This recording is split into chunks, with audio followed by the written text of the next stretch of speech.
السلام علیکم دوستو، ہم آپ کے لیے ایک بہت ہی پیارا بیان لے کر آئے ہیں جس کا عنوان ہے کہ قرآن شریف پڑھنے کا طریقہ، جس کو ارشاد فرما رہے ہیں قاری حنی ملتانی صاحب۔ دوستو بہت ہی پیارا بیان ہے، تو آئیے چلتے ہیں بیان کی طرف۔ سبحان اللہ۔ اور قرآن کریم پڑھنے کا لطف میں اور آپ کیا جانے۔ جاؤ ابو بکر صدیق رضی اللہ تعالیٰ عنہ سے پوچھو کیسا قرآن کریم پڑھا کرتا تھا۔ سارے کافروں نے کھڑے ہو کر کے اعتراض کیا، ابو بکر کو ہم زور سے قرآن کریم نہیں پڑھنے دیں گے۔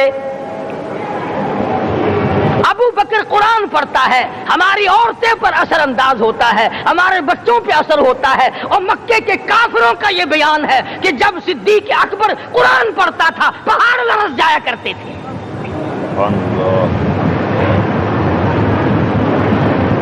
صدیق سے قرآن پڑھنا سیکھو۔ فاروق اعظم نے اسی قرآن کریم کے ذریعے سب کچھ حاصل کیا۔ ساری رات فاروق اعظم قرآن کریم کی تلاوت کیا کرتے تھے، ایک ایک رکعت میں پورا ختم قرآن کرتے تھے۔ آج تو یہ باتیں کہانی نظر آتی ہیں۔ صدیق اکبر سے قرآن پڑھنا سیکھو، فاروق اعظم سے قرآن کریم پڑھنا سیکھو۔ سیدنا عثمان ذی النورین رضی اللہ تعالیٰ ایک رات میں اور ایک رکعت میں پورا قرآن ختم کیا کرتے تھے۔ نبی کا دوہرا داماد عثمان ذی النورین، جس کو دیکھ کر حضور اکرم صلی اللہ علیہ وسلم فرمایا کرتے تھے، اور لوگوں میں عثمان سے حیا نہ کروں جس سے آسمان کے فرشتے بھی حیا کرتے ہیں، جس کا آسمان والے فرشتے بھی ادب کرتے ہیں، میں اس کا ادب نہ کروں۔ سیدنا علی مرتضی رضی اللہ تعالی عنہ ایسا قرآن کریم پڑھا کرتے تھے، سارا زمانہ شاہد ہے، سارا زمانہ گواہ ہے کہ جب وضو کرتے رنگ پیلا پڑ جاتا، مسجد میں قدم رکھتے بے ہوش ہو جاتے۔ کسی نے پوچھا امیر المومنین کیا بات ہے؟ فرمانے لگے اللہ کے دربار میں کھڑا ہونے لگا ہوں، ڈرتا ہوں کوئی بے ادبی نہ ہو جائے۔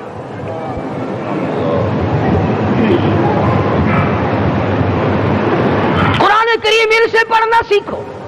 بے شک حسین نے تلواروں کی چھاؤں میں قرآن پڑھا، نیزے کی نوک پہ قرآن پڑھا۔ سعید ابن مسیب نے تلواروں کی چھاؤں میں قرآن پڑھا۔ حضرت امام احمد بن حنبل نے کوڑوں کی گونج میں قرآن پڑھا۔ ابو حنیفہ رحمت اللہ علیہ نے جیل سے جنازہ نکلنے سے پہلے قرآن پڑھا۔ علامہ ابن تیمیہ نے جیل کے مینارے میں قرآن پڑھا اور کوڑے کھائے۔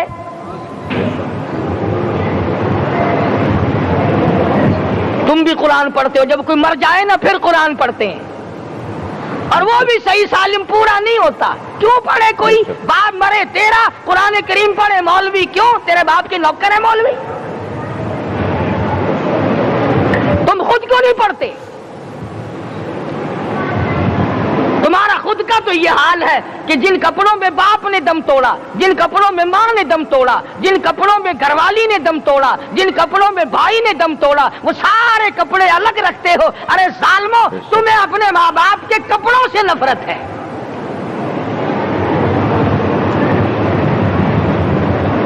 باپ کی دکان سے نفرت تو نہیں، باپ کی چارپائی سے بڑی نفرت ہے۔ جس بستر پہ باپ دم توڑے تم اس بستر کو نہیں استعمال کرتے۔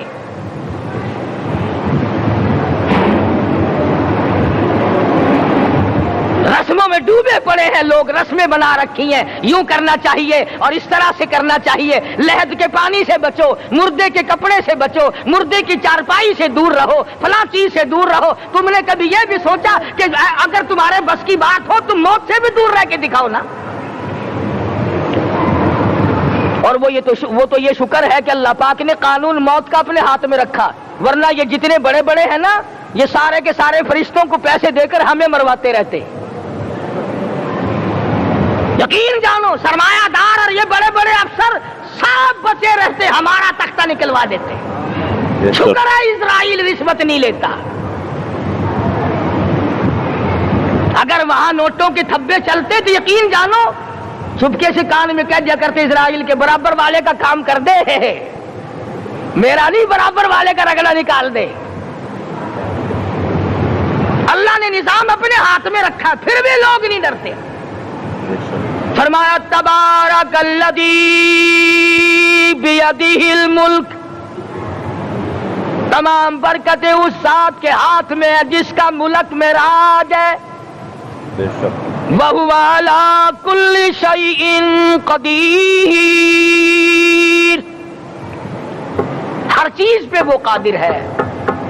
سمندر کا قطرہ قطرہ اس کے قبضے قدرت میں، درختوں کا ایک ایک پتا اس کے قبضے قدرت میں، زمین کا ایک ایک ذرہ رب العالمین کے قبضے قدرت میں ہے، پہاڑوں اور پتھروں کی ایک ایک کنکری اللہ کے اپنے قبضے میں ہے، موت اور زندگی کا نظام بھی اس نے اپنے قبضے میں رکھا ہے۔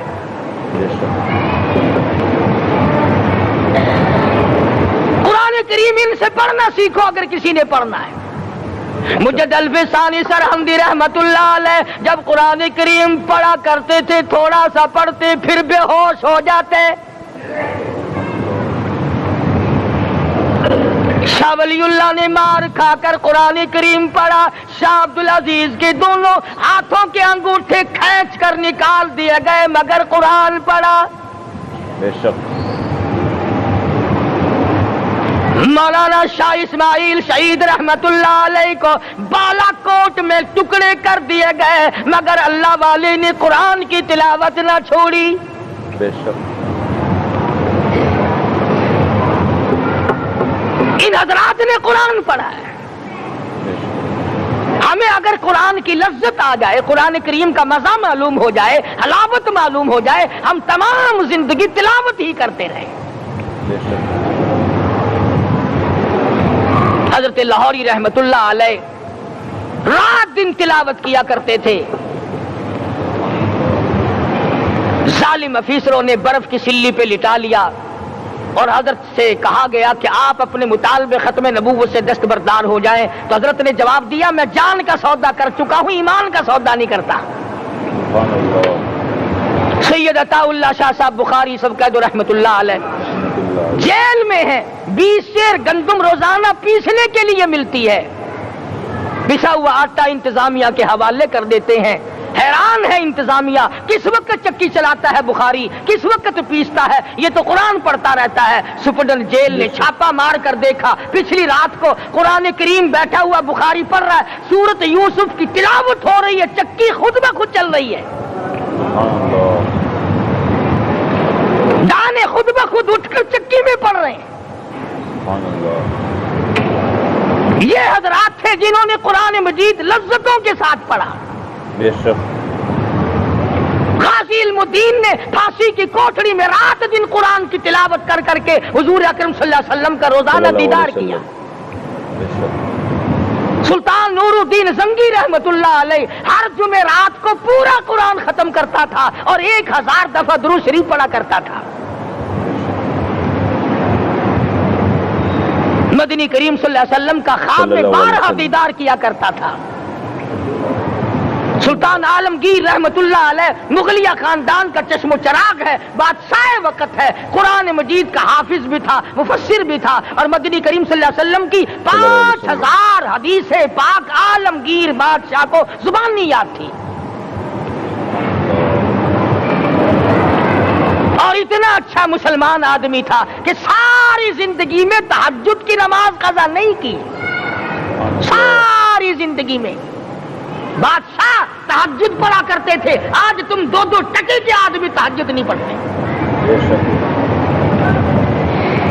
یہی وجہ ہے کہ ہم آج کافروں کے سامنے مرغوب ہیں، مغلوب ہیں، ان سے دبے ہوئے ہیں۔ کبھی اسرائیل فلسطینیوں کو مارتا ہے، کبھی لبنان کو مارتا ہے، کبھی شام پہ چڑھائی کرتا ہے۔ یہی وجہ ہے ہم نے قرآن چھوڑا، اللہ پاک نے اپنی رحمت کی چادر ہمارے سر سے اتاری۔ قرآن کریم کی لذت ان لوگوں کو ملی جنہوں نے ہر موڑ پہ تلاوت کی۔ صحابہ کرام رضوان اللہ تعالی علیہ مجمعین میں سے ایک رات ایسی آئی، حضور صلی اللہ علیہ وسلم نے فرمایا کہ آج ہماری پہرے داری کون کرے گا؟ 2 انصاری جوان اٹھے اور وہ کہنے لگے کہ ہم کریں گے۔ چنانچہ حضور صلی اللہ علیہ وسلم نے ان کو پہرے دار بنا دیا۔